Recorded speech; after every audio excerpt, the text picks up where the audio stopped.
Hello, and welcome back to Planner Apocalypse, and welcome to Scorpio season. In Scorpio season, we wear black. So I'm just setting up the astrological grimoire that I've been keeping this year, and as some of you will know, Scorpio is represented by the constellation Scorpius, which is the scorpion, and it is specifically the scorpion that killed Orion the Hunter, and it's said that that is why when Scorpio rises over the horizon, the constellation of Orion sinks below the horizon. So that's fun.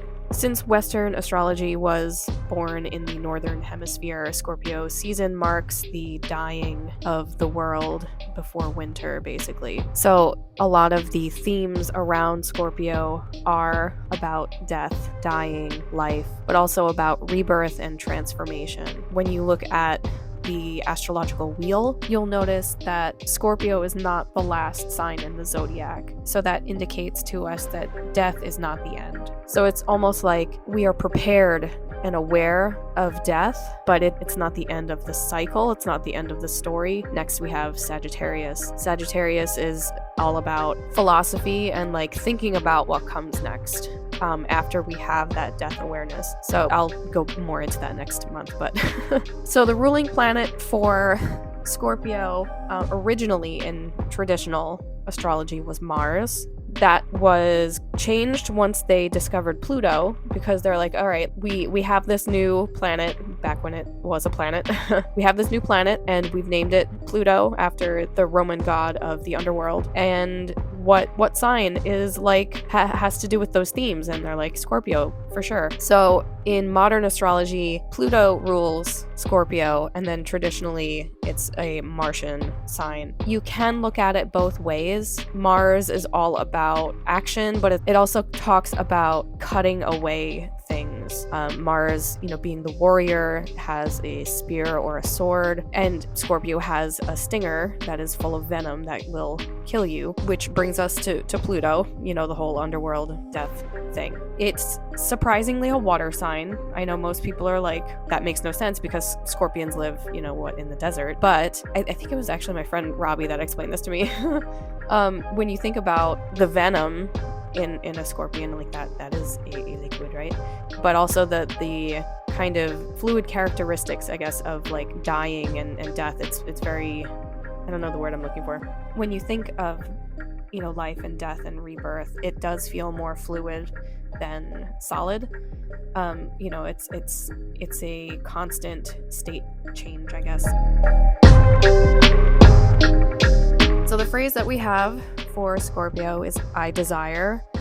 Mars traditionally is the planet that rules our sexuality and also our desires in the way of like, how am I gonna go get what I desire? Because Mars is about how we take action.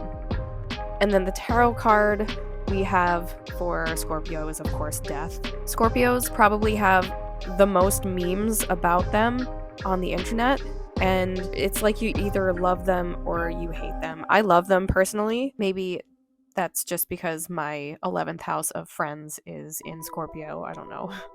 Some of the characteristics we've got are intense, secretive, compulsive, complex, tenacious, investigative, demanding, magnetic, social, lustful, self-reliant, impenetrable, determined, obsessive, intuitive, dynamic, resourceful, shrewd, protective, cunning, loyal, brave, clever, intimate, and subtle.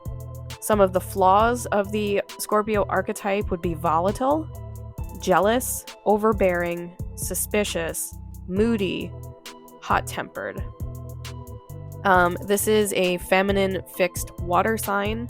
Water signs being all about, our emotions, and Scorpio is like the deepest of the water signs.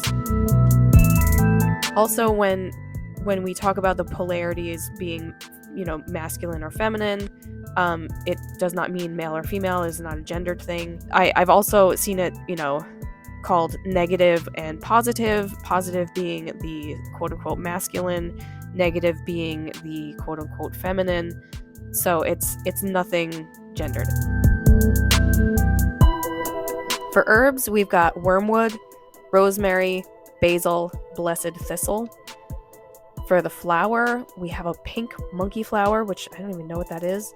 Stones, we've got peridot, labradorite, and bloodstone.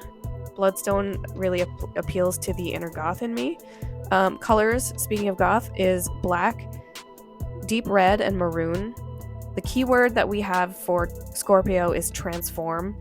The body part parts that Scorpio rules are the reproductive organs, the genitals, the nose for whatever reason, blood, and bowels. So if you want to do anything Scorpio health-wise, you can do any kind of detox for your blood. You can pay attention to your sexual health, your reproductive health. And yeah, that's pretty much it.